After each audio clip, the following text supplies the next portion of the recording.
Hey everyone, so this is my Alesis Strike Multipad setup, and it is a great unit when it works, but it often does not work. It crashes a bunch when renaming files, scrolling through files, importing files, kind of anything. You never really know when it's going to stay on.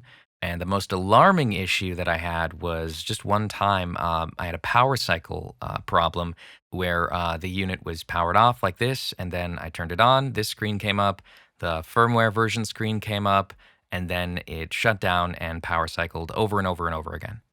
I ended up leaving it cycling for a few hours while I ran some errands and I came back and it worked, but it still glitches out all the time. It crashes, it shuts down by itself. It kind of has a mind of its own. And Elisa's support doesn't seem to exist for anybody.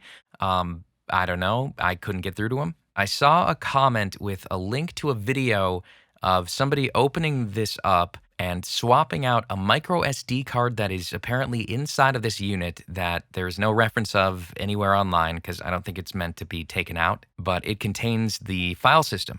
So I got a new micro SD card and I'm going to replace the SD card. So I have it off of the mount and I'm unscrewing all of the screws.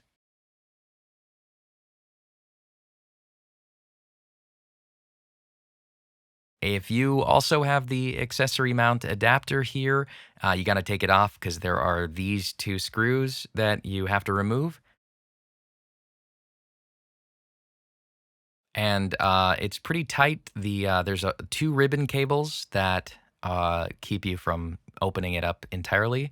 And so you just got to pop that one out as I'm doing. Yep. And then pop the tabs and slide the other one out of there too, which I kind of struggled with for a minute, but there it's out.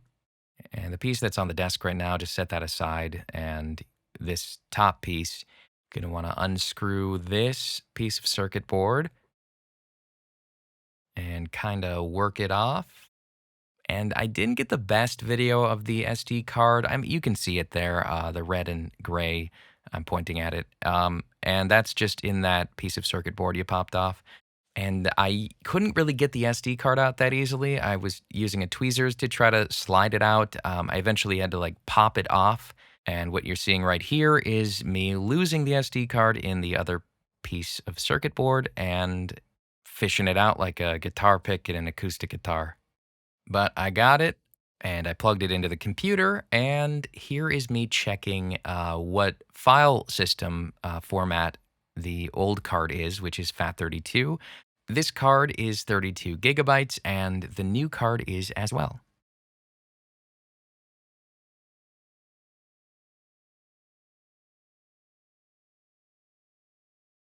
So here I'm copying everything exactly as it is from the old SD card and pasting it into an empty hard drive that I had.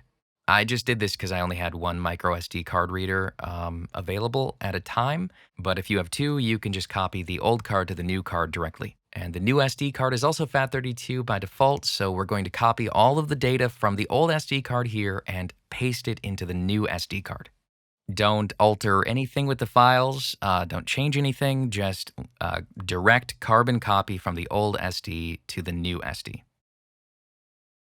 So this I really didn't get good footage of, kind of, but here, yeah, I'm popping the new SD card into place and commencing putting it all back together.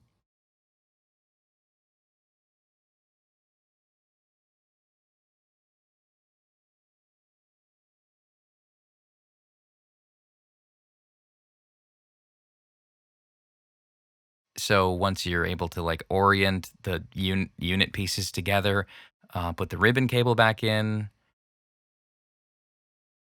put the other ribbon cable back in, and we'll put it all back together.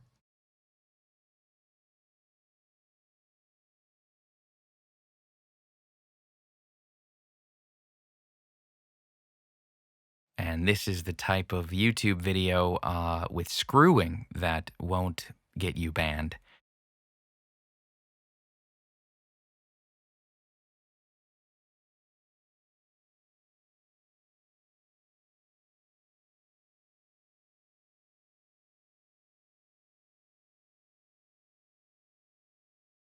All right, so here it is again. Before putting it back into the setup and seeing if it works now. Power's on, so at least there's that. And once the system starts up, we will hope that that fixed the problem of all the bugs and glitches and crashes, but only time will tell.